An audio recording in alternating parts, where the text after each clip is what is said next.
বন্ধুরা, নতুন একটা রেসিপি করব। তারির জন্য এই যে সিমের বিচি সিদ্ধ করতেছি, পানি দিয়ে চুলায় বসাই দিছি সিদ্ধ করে, তারপরে করব নতুন রেসিপিটা।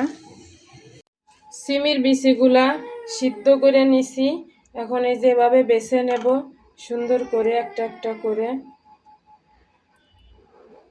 এই যেভাবে বেছে নেব।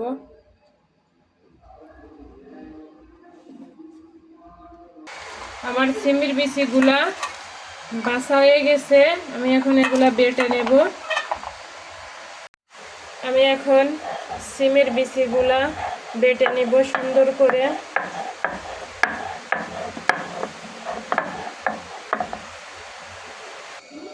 আমার সিমের বিচিটা বাটা হয়ে গেছে, এখন সুন্দর করে উঠায় নেব। এই যে কড়াইতে পানি দিয়ে এই যে গুলায়ে নিতেছি ডালের মতো করে।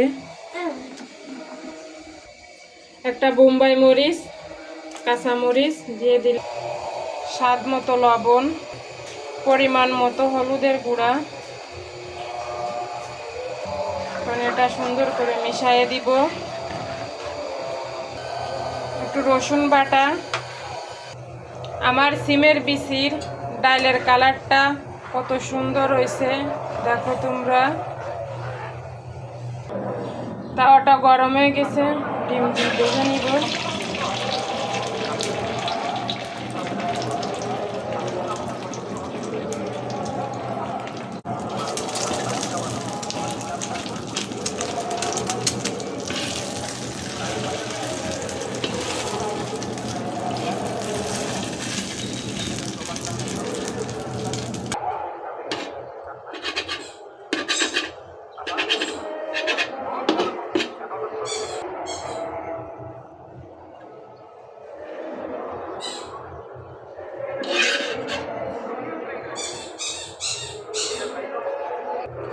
ডিমটা ডালের ভিতরে দিয়ে দিলাম, সিমের ডাল।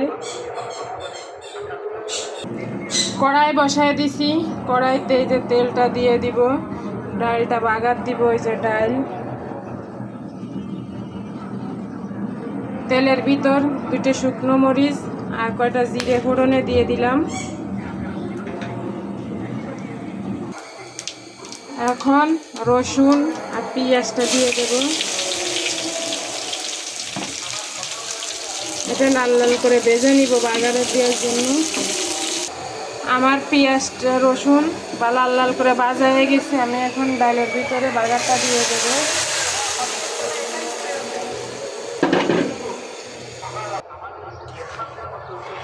আমার ডালটা বাগার দেওয়া হয়ে গেছে, একটু ধনে পাতা দিয়ে দেব। আমার সিমের বিচির ডাল রেডি। আপনারা একবার হলেও এভাবে বাসায় বানায় খেয়ে দেখতে পারেন, অনেক সুস্বাদু, অনেক স্বাদ হয়েছে ডালটায়। আমার মতো একবার হলেও ট্রাই করে দেখবেন।